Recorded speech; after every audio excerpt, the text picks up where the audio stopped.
Good evening, I'm Scott Thuman. Only on 7 News, a Virginia family is demanding accountability after their loved one was killed by an illegal immigrant with a lengthy violent history. As we've reported, Abdul Jallo was repeatedly released after Fairfax County's top prosecutor dropped several serious charges against him. Now, Jallo is charged with Stephanie Minter's murder. Our Nick Minock spoke exclusively with the family and what they want to see done.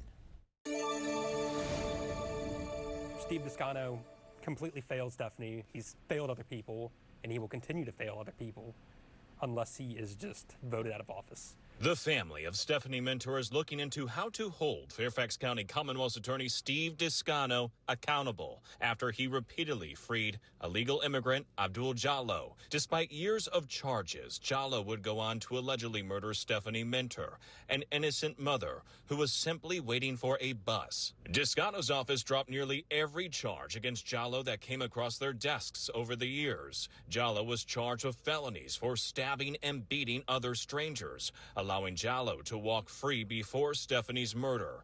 And Descano's office dropped those charges despite 3 separate emailed warnings from police about how dangerous Jallo was. One officer even told Descano's office something like this would happen. I think a lot of people failed her, including him. One roadblock Stephanie's family is running into is Virginia's liability protections for prosecutors, shielding them from lawsuits from victims and their families. It's my understanding that prosecutors, at least in the state of Virginia, have pretty much full immunity. That's something that needs to be focused on.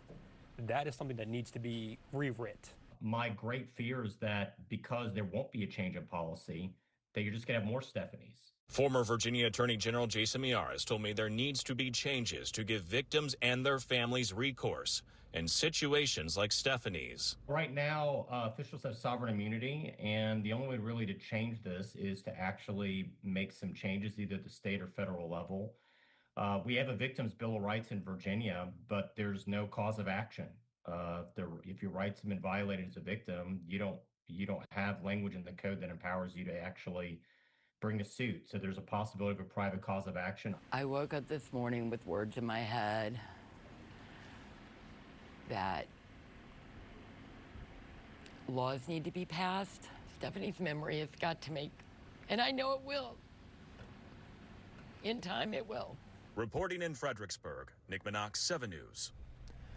All right, take out your phone and scan the QR code that we're going to put up on your screen right here. That way you can watch the full exclusive interview with Stephanie Minter's family on our 7 News YouTube page. And you can also find that interview and all of our coverage of this compelling and controversial case. It's on WJLA.com.